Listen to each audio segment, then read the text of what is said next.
Graça e paz, louvado seja Deus, com mais um vídeo. E vamos falar de outro tema. Meu nome é Fausto Araújo e bem-vindo ao canal Razão da Nossa Fé. Bom, é uma questão escatológica, mais uma vez, interessante, porque ela está relacionada com outros temas da escatologia. E toda vez que a gente faz o seminário, surgem algumas perguntas, alguns questionamentos. E eu vou responder essa pergunta que diz assim: haverá salvos durante a grande tribulação? Bom, sim, com algumas ressalvas, lógico, que a gente precisa estar atento. No entanto, é bom você ouvir esse vídeo, porque se você viu aquele outro vídeo que eu fiz referente assim, teve um vídeo que eu fiz falando sobre que haverá uma segunda chance para o cristão que ouviu o evangelho, mas viveu uma vida dissoluta, mesmo dentro da igreja, haverá uma segunda chance? E eu dei uma resposta lá, tá? Se você não viu esse vídeo, tá lá, olha lá no YouTube lá, Razão da Nossa Fé. Haverá uma segunda chance para quem não foi arrebatado? Então é interessante, tá bom? Essa pergunta aqui diz o seguinte: haverá salvos durante a grande tribulação? Sim, irmãos, haverá, tá? Vamos aos textos que falam desses salvos, ok? Vamos lá. O primeiro texto que eu vou estar lendo é Apocalipse, capítulo 6, verso 9, tá? Mostrando, sim, que haverá salvos durante a grande tribulação, e esses salvos não podemos confundir com a igreja, tá? Não é a igreja sendo martirizada durante a grande tribulação, são outras pessoas. Principalmente, a gente tem aqui, principalmente judeus, tá? Não são só judeus, tá, gente? Vamos lá. Apocalipse 9, verso 6, diz assim: E havendo aberto o quinto selo, vi debaixo do altar as almas dos que foram mortos, por amor à palavra de Deus e por amor ao testemunho que deram. E clamaram com grande voz, dizendo: Até quando, ó verdadeiro santo dominador, não nos julgas e vingas o sangue dos que habitam sobre a terra? E foram dadas a cada um compridas vestes brancas, e lhe foi dito que repousasse ainda um pouco de tempo, até que também se completasse o número dos seus conservos, e seus irmãos que haviam de ser mortos como eles foram. Por que eu sei que esse texto, especificamente não é a igreja? Tá? Eu só vou dar um detalhe aqui, que a gente vai fazer outro vídeo falando sobre esse assunto, enfim. Por que eu sei que essa é a igreja? Porque esses que estão no céu, que foram martirizados, ele diz assim: até quando não julgas e vingas.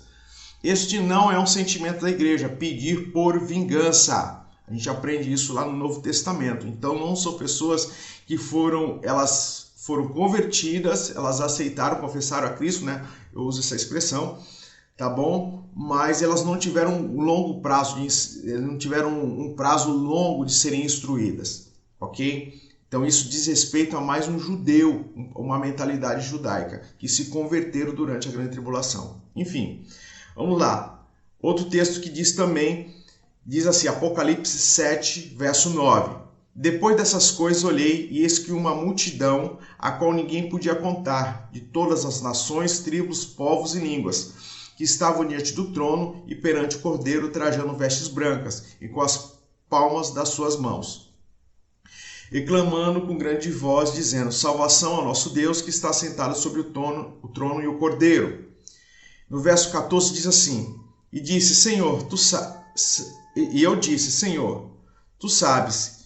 E ele disse: esses são os que vieram de grande tribulação, e lavaram suas vestes e branquearam no sangue do Cordeiro. Tá? Então a gente vê um número grande de pessoas de todas as nações, tribos, povos e línguas no céu que também foram martirizados, ok? Então esses dois textos deixam bem claro.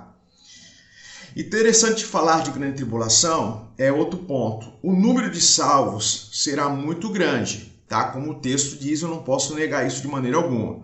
Mas o número de pessoas vivas depois da grande batalha do Armagedon será pequeno.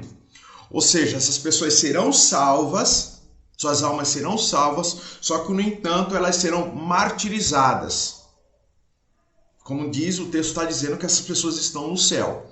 E por que eu estou afirmando aqui que o número de pessoas vivas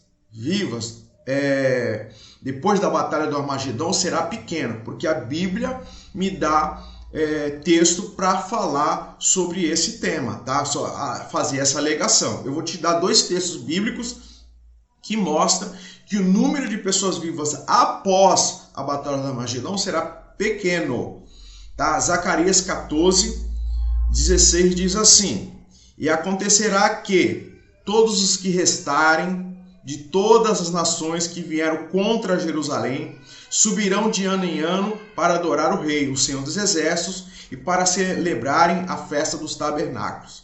Olha a expressão que tem aqui: todos os que restarem nas nações. Então o número é pequeno. Mas eu vou te dar outro texto também. Isaías 24, verso 6, onde diz assim: por isso a maldição tem consumido a terra, os que habitam nela são desolados, e por isso são queimados os moradores da terra, e poucos homens restam. Tá? Então, quer dizer, haverá salvação durante a grande tribulação? Sim, meu irmão, haverá salvação. Tá? Só que essas pessoas serão martirizadas e o número delas será um número grande. Outra dúvida atrelada a isso aqui é porque eu acredito no pré-tribulacionismo, e as pessoas falam assim: Fausto, se a igreja ela foi arrebatada, para quem está pregando para essas pessoas? Porque se a igreja que ficou é uma igreja apóstata. Eu concordo, tá? Essa é a visão. Quem vai estar pregando? Primeiro, quando você estuda o capítulo 11 de Apocalipse, você vai ver que Deus levanta 2 testemunhas. E essas testemunhas vão estar pregando em Jerusalém, ok? E quem são as primeiras pessoas que são beneficiadas e são beneficiadas por essa pregação? São os 144 mil, tá? Que está lá no capítulo 7, um capítulo bem anterior. Então a gente pensa assim, mas a gente fica na dúvida, pô, as 2 testemunhas estão lá no capítulo 11, mas você vai ver que quando você abre o capítulo 7, você vê 144 mil selados. E quando você faz um estudo sobre esses 144 mil, você relaciona ele com alguns textos de Daniel e você vai perceber que esses 144 mil vão estar pregando, tá? A gente tem subsídios, vão estar pregando durante a grande tribulação toda, tá? Eles vão estar pregando e muitas almas de todas as nações vão ser convertidas a Deus, ok? E esses 144 mil serão perseguidos e também martirizados, serão mortos. Onde está? Porque quando você abre lá em Apocalipse capítulo 14, você já vê esses 144 mil no céu diante do trono de Deus. Ok? Espero que eu consiga trazer clareza e uma resposta a essa pergunta. Haverá salvos durante a grande tribulação? Sim, com ressalvas, como eu apresentei aqui para você, tá bom? Deus te abençoe, deixa aí teu comentário, a tua dúvida, se a gente puder auxiliar em alguma coisa, será uma honra e um prazer. Deus te abençoe em nome de Jesus e até o próximo vídeo.